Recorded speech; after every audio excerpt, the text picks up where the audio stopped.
କୁହାଯାଏ ପେଟରୁ ବିଭିନ୍ନ ରୋଗର ସୃଷ୍ଟି।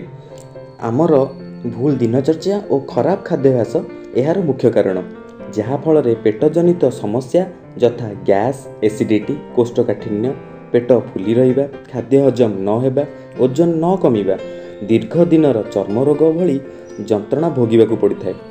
ଏହିସବୁ ଯନ୍ତ୍ରଣା ଆମର ଖରାପ କୋଲୋନିକ୍ ଅବସ୍ଥା ଯୋଗୁଁ ହୋଇଥାଏ।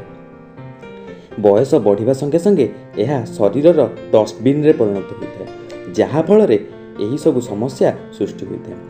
ଏଥିପାଇଁ କୋଲୋନ୍ ହାଇଡ୍ରୋଥେରାପି ଏକ ନିଶ୍ଚିନ୍ତ ଚିକିତ୍ସା ପଦ୍ଧତି, ବିନା ଔଷଧୀୟ ଓ ପାର୍ଶ୍ୱ ପ୍ରତିକ୍ରିୟା ବିହୀନ ଥେରାପି, ଯାହାଦ୍ୱାରା ଆପଣଙ୍କ ପେଟ ଭିତରେ ଆଜି ପର୍ଯ୍ୟନ୍ତ ଥିବା ସମସ୍ତ ମଇଳା ଓ ବିଷାକ୍ତ ପଦାର୍ଥକୁ ବାହାର କରିଦିଆଯାଇଥାଏ। ଏହା ଆପଣଙ୍କର ଦୀର୍ଘ ଦିନର ସମସ୍ୟାର ସମାଧାନ କରିଥାଏ। ତେବେ ଆସନ୍ତୁ ଦେଖିବା କୋଲୋନ୍ ହାଇଡ୍ରୋଥେରାପି କିପରି କାର୍ଯ୍ୟ କରେ। ଏହିପରି ଏକ ବେଡ୍ରେ କମ୍ଫର୍ଟେବଲି ଶୋଇବା ପରେ ଏକ ରେକ୍ଟାଲ ନୋଜଲ ଇନସର୍ଟ କରାଯାଇଥାଏ। ଏଥିରେ କୌଣସି ପ୍ରକାରର ଔଷଧର ବ୍ୟବହାର କିମ୍ବା ଯନ୍ତ୍ରଣା ହୋଇନଥାଏ। ମେସିନ୍ ମଧ୍ୟରେ ଜଳ କୋଲୋନ୍ ମଧ୍ୟରେ ପ୍ରବେଶ କରେ ଏବଂ ଦୀର୍ଘ ଦିନ ଧରି ଥିବା ମଇଳାକୁ ସଫା କରିଥାଏ।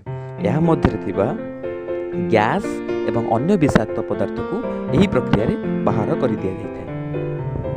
ତେଣୁ କୋଲୋନ୍ ହାଇଡ୍ରୋଥେରାପି କରାଇ ପେଟଜନିତ ଏହିସବୁ ଯନ୍ତ୍ରଣାରୁ ନିଶ୍ଚିନ୍ତ ଭାବେ ମୁକ୍ତି ପାଆନ୍ତୁ।